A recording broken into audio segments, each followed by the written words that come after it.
বিএনপির আওয়ামী বিষয়ক সম্পাদক রয়েছেন অনেকেই, যারা আওয়ামী লীগ থেকে বেশি আওয়ামী লীগ।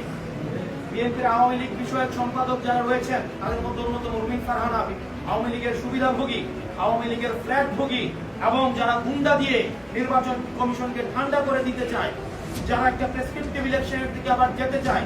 আমরা এই বিএনপির আওয়ামী বিষয়ক সম্পাদকদেরকে বলবো, আপনারা জনগণের পাঁচকে বুঝুন, 24 পরবর্তী জনগণের পাঁচকে বুঝুন। এবং রুমিন ফারহানা যে ধরনের বক্তব্য দিচ্ছেন, যে ধরনের কার্যক্রম পরিচালনা করছেন,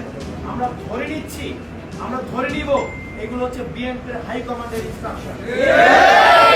এবং আজকে নির্বাচন কমিশনে যেই ঘটনাটি ঘটেছে, সেই বিষয়ে বিএনপি যে অবস্থান নেয় সেটির প্রতি আমরা নজর রাখব। এবং বিএনপির এই যে আগ্রাসী যে মনোভাব রয়েছে, গুন্ডাতন্ত্রের যে মনোভাব রয়েছে, গুন্ডাদের শোষণ এবং শোষণের যে মনোভাব রয়েছে, সেটি